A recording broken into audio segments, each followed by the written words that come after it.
திருப்பத்தூர் மாவட்டம் வாணியம்பாடி அருகே சட்டவிரோதமாக வீட்டில் தயாரிக்கப்பட்ட நாட்டு வெடிகுண்டு வெடித்து சிதறியதில் இளைஞரின் கை துண்டானது.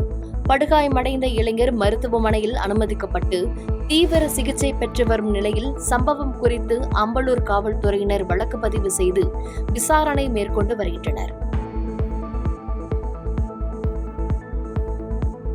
புதுக்கோட்டை பொன்னமராவதியில் தடை செய்யப்பட்ட குட்கா போதைப் பொருட்கள் விற்பனை செய்த கடைகளுக்கு சீல் வைக்கப்பட்டுள்ளது.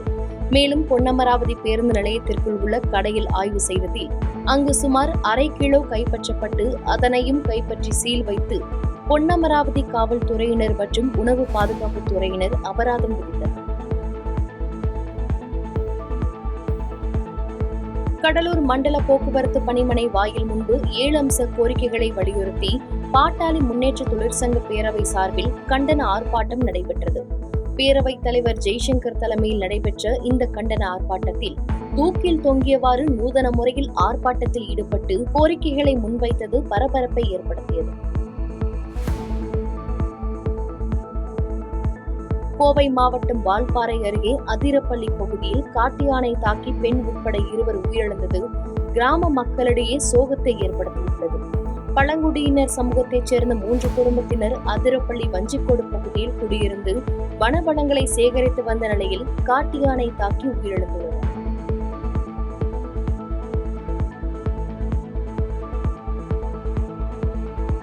கோவை மாநகராட்சி ஒப்பந்த பணியாளர் பணியின் போது விபத்தில் சிக்கி சிகிச்சை பலனின்றி உயிரிழந்த நிலையில் அவரது உடலை வாங்க மறுத்து அவரின் உறவினர்கள் போராட்டத்தில் இறங்கினர்.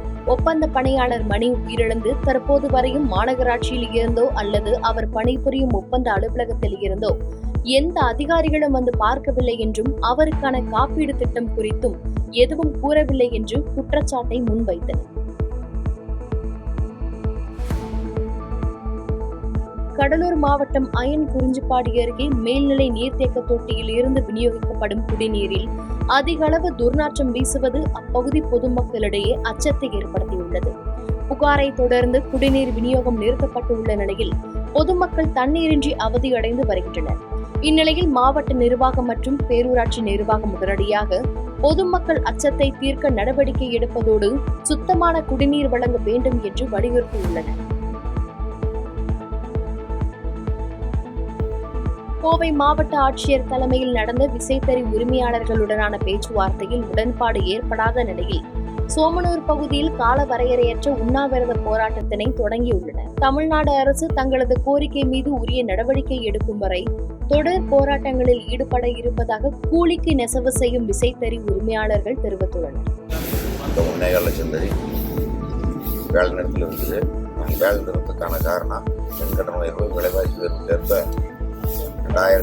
2024 நியாயமான புள்ளி உயர்வு கேட்டோம். 15 மாதங்களுக்கு மேலாக பேச்சுவார்த்தை நடந்தோம். சரியான கலந்துக்காத நிலைமை, சரியான புள்ளி உயர்வு வழங்க முன்வராத நிலைமை, ஒரு 2 சோம்பூர் தெற்கூர் பகுதியில் கவன ஈர்ப்பு ஆர்ப்பாட்டம் நடத்தினோம். 130 கிராமங்களில் 10,000க்கும் மேற்பட்ட விசைத்தறி கூடங்களையுமே கருப்பு கொடி ஏற்றி போராடினோம். அப்புறம் எந்த முன்னேற்றமும் வெட்டப்படாதனால 19/3/2025 வேலை நிறுத்தம் அறிவிச்சு ஒரு 28வது நாளாக வேலை நிறுத்தம் நடக்குது. இதுவரைக்கும் ஒரு தீர்வு எட்டப்படாமல் ஒரு மிக குறைவான கூலி கொடுக்கறத முன் வந்திருக்கிறாங்க. அதனால் 5 நாள் தொடர் உண்ணாவிரதம் இருந்து அதிலையும் எந்த தீர்வும் நேற்றைய பேச்சுவார்த்தையிலும் எட்டப்படாததால் காலவரையற்ற உண்ணாவிரதத்துக்கு தெரியாளர்கள் 11 பேர், அந்த 11 பேர் காலவரையற்ற வேலை காலவரையற்ற உண்ணாவிரதம் இருக்கிறோம். கள்ளக்குறிச்சி மாவட்டம் உளுந்தூர்பேட்டை தொகுதிக்குட்பட்ட ஆதனூர் கிராம பகுதியில் உங்களை தேடி உங்கள் ஊரில் திட்டத்தின் கீழ் மாவட்ட ஆட்சியர் ஆய்வு மேற்கொண்டார். இந்த ஆய்வின் போது திடக்கழிவு மேலாண்மை திட்டத்தின் செயல்பாடுகள், தூய்மை பணிகள் உள்ளிட்ட பல்வேறு தகவல்கள் குறித்து கேட்டறிந்ததோடு தினசரி தூய்மை பணிகளை சிறப்பாக மேற்கொள்ள பணியாளர்களுக்கு அறிவுறுத்தினார். வடசென்னை சுற்றுவட்டார பகுதியில் கனமழை வெளுத்து வாங்கியது. திடீர் மழையால் பணிக்கு செல்பவர்கள் பெரிதும் பாதிக்கப்பட்டனர்.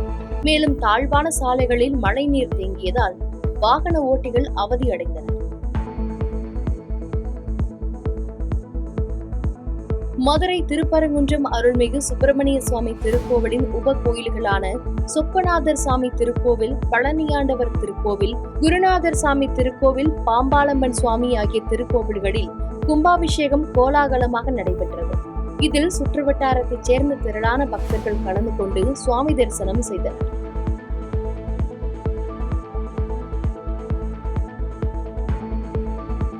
செங்கல்பட்டு மாவட்டம் குன்றத்தூர் பகுதியில் வரும் 19ஆம் தேதி நடைபெறும் கலைஞரின் கைவினைப் பொருட்கள் கண்காட்சியை துவக்கி வைக்க முதலமைச்சர் வருகை புரிய உள்ள நிலையில் அவரை வரவேற்பது தொடர்பாக திருப்போரூர் திமுக தெற்கு ஒன்றியம் சார்பில் அவசர ஆலோசனை கூட்டம் நடைபெற்றது. இந்த கூட்டத்தில் 6000க்கும் மேற்பட்ட நிர்வாகிகள் கலந்து கொள்ள வேண்டும் உள்ளிட்ட தீர்மானங்கள் நிறைவேற்றப்பட்டது. தமிழகத்தில் வக்ஃப் திருத்த சட்டத்தை வைத்து இந்துக்கள் இஸ்லாமியர்களிடையே கலவரத்தை தூண்டி 2026 தேர்தலில் வெற்றி பெற திமுக கூட்டணி சதி செய்து வருகிறது என்று பாஜக சிறுபான்மை பிரிவு தேசிய தலைவர் வேலூர் இப்ராஹிம் குற்றம் சாட்டியுள்ளார். மேலும் போலீசாரை வைத்து அடக்குமுறையை ஏவிவிடும் திமுக ஆட்சியை முடிவுக்கு கொண்டு வருவதுதான் பாஜகவின் வேலை என்று கூறினார். தமிழக காவல்துறை பாரதிய ஜனதா கட்சி முறையாக அனுமதி பெற்று வக்ஃப் திருத்த சட்டத்தை மக்களுக்கு கொண்டு செல்ல வேண்டும் என்று முயற்சி செய்யும் பொழுது அதை தடுக்கிறார்கள் என்றால் அற்பமான வாக்கு வங்கி அரசியலை தமிழக முதல்வர் ஐயா ஸ்டாலின் அவர்கள் செய்கிறார். ஸ்டாலினாக அவர் நேரெதிராக ஜனநாயகத்தை மதிக்கக்கூடிய நிலையில் இல்ல, ஓடி ஒளிந்து கொண்டு காவல்துறையை கையில வைத்திருப்பதனால காவல்துறையின் மூலம் அடக்குமுறையை இவர் செலுத்துகிறார். சொத்தை பிடுங்கி இந்துக்களிடத்துல கோவில் கட்டுவதற்கு ஒப்படைச்சிருவாங்கன்னு ராசா என்கிற அருவருப்பு மிக்க மனிதர் அரசியலை பயன்படுத்தி இஸ்லாமியர்களை பகிரங்கமாக வன்முறைக்கு தூண்டிடக்கூடிய ஒரு கேடுகட்ட நயவஞ்சகன் இப்படி ஒரு பொதுக்கூட்டத்தில் பேசுறத காவல்துறை கைகட்டி வேடிக்கை பார்க்கிறது. அதுக்கு அனுமதி கொடுக்குதுன்னா இது காவல்துறையா அல்லது ஏவல் துறையா?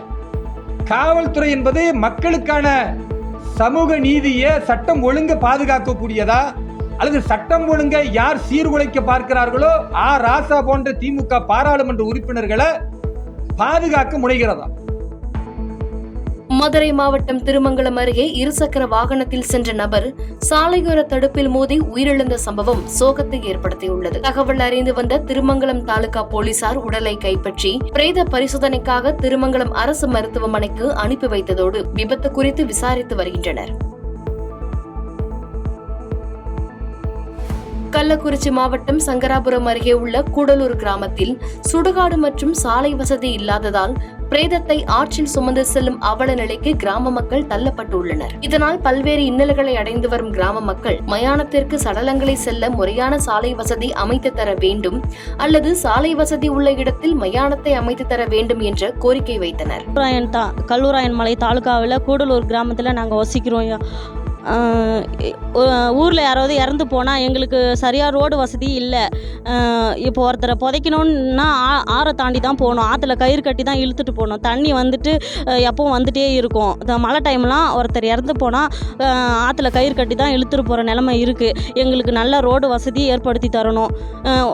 ஊரில் இறந்து போனால் பக்கத்து ஊரில் தான் நாங்கள் போய் புதைக்கிறோம். அதுவும் அவங்க விடமாட்டுறாங்க. எங்களுக்கு எங்கள் ஊரில் ஒரு நல்ல முறையில் ரோடு வசதி, தார் சாலை அமைத்து கொடுக்கணும், சுடுகாடு அமைச்சு தரணும். கலெக்டர் ஐயா கிட்ட கோரிக்கை எடுக்கிறோம். கள்ளக்குறிச்சி மாவட்டம் சங்கராபுரம் அருகே பத்திராம்பட்டு கிராமத்தில் பிறப்பு வாரிசு சான்று மற்றும் துணை வட்டாட்சியர் முத்திரையை போலியாக தயாரித்து பத்திரப்பதிவு செய்த நபர் கைது செய்யப்பட்டுள்ளார். சங்கராபுரம் வட்டாட்சியர் விஜயன் அளித்த புகாரின் பேரில் நடவடிக்கை மேற்கொண்ட சங்கராபுரம் காவல் ஆய்வாளர் விநாயக முருகன் பத்திராம்பட்டு கிராமத்தைச் சேர்ந்த சுப்பிரமணி என்பவரை கைது செய்து சிறையில் அடைத்தனர். விருதுநகர் மாவட்டம் அருப்புக்கோட்டை அரசு மருத்துவமனை தூய்மை பணியாளரை தாக்கிய லேப் டெக்னீஷியனை சரமாரியாக தாக்கிய சம்பவம் பரபரப்பை ஏற்படுத்தியுள்ளது. காலணி அணிந்தபடி லேபை சுத்தம் செய்ததாக குற்றம் சாட்டி லேப் டெக்னீஷியன் அடித்ததால் தூய்மை பணியாளர்கள் ஆத்திரத்தில் தாக்குதல் நடத்தியுள்ளதாக தகவல் வெளியாகியுள்ளது. விருதுநகர் மாவட்டம் காரியாபட்டியில் தீயணைப்புத்துறை சார்பில் தொழிலாளர்களுக்கு தீத்தடுப்பு ஒத்திகை நிகழ்ச்சி நடைபெற்றது. இந்த நிகழ்வில் தீ விபத்து ஏற்படாத வண்ணம் எவ்வாறு செயல்படுவது, தீ விபத்து ஏற்பட்டால் அதனை எவ்வாறு எதிர்கொள்வது, எவ்வாறு தீயை அணைப்பது போன்ற செய்முறை விளக்கம் அளிக்கப்பட்டது. திருவள்ளூர் மாவட்டம் திருத்தணி அருகே காவிரி ராஜபுரம் கிராமத்தில் மின் பழுதை சரி செய்ய மின்மாற்றியில் ஏறிய விவசாயி கூலி தொழிலாளி மின்சாரம் தாக்கி உயிரிழந்தது சோகத்தை ஏற்படுத்தியுள்ளது. வலுக்கட்டாயமாக விவசாயி கூலி தொழிலாளியை மின் பழுதை சரி செய்ய வைத்ததாக குற்றம் சாட்டியுள்ள உறவினர்கள் சம்பந்தப்பட்ட நபர்கள் மீது நடவடிக்கை எடுக்க வேண்டும் என்று வலியுறுத்தியுள்ளனர். திருவள்ளூர் மாவட்டம் பொன்னேரி அருகே குடியிருப்பு பகுதிகள் வழியே செல்லும் கனரக வாகனங்களை பொதுமக்கள் சிறைப்பிடித்ததால் பரபரப்பு ஏற்பட்டது. குடியிருப்பு பகுதிகள் வழியே கனரக வாகனங்கள் செல்வதால் விபத்துகள் நேரிடுவதாக புகார் தெரிவித்த கிராம மக்கள் மேம்பால பணிகளுடன் இணைக்கும் சாலை பணிகளை கிடப்பில் போடப்பட்டுள்ளதால் குடியிருப்புகள் வழியே கனரக வாகனங்கள் செல்வதாகவும் குற்றம் சாட்டியுள்ளனர். சீரான மின்சாரம் வழங்க கோரி வெங்கத்தூர் பகுதி மக்கள் கையில் மெழுகுவர்த்தி ஏந்தி சாலை மறியல் போராட்டம் செய்தது பரபரப்பை ஏற்படுத்தியது. இதனால் திருவள்ளூர் பூந்தமல்லி சாலையில் அரை மணி நேரம் போக்குவரத்து பாதிக்கப்பட்டதால் வாகன ஓட்டிகள் அவதியடைந்தனர். செய்திகளை உடனுக்குடன் தெரிந்து கொள்ள கீழ்கண்ட கேபிள் மற்றும் டிடிஎச் நெட்வொர்க்குகளில் எம்நாடு செய்தி தொலைக்காட்சியை காணுங்கள். பாதகம் செய்பவரை கண்டால் நாம் பயம் கொள்ளலாகாது பாப்பா. மோதி மிதித்து விடு பாப்பா, அவர் முகத்தில் உமிழ்ந்து விடு பாப்பா. அண்மை செய்திகளை உடனுக்குடன் தெரிந்து கொள்ள இணைந்திருங்கள் எம்நாடு தொலைக்காட்சியுடன்.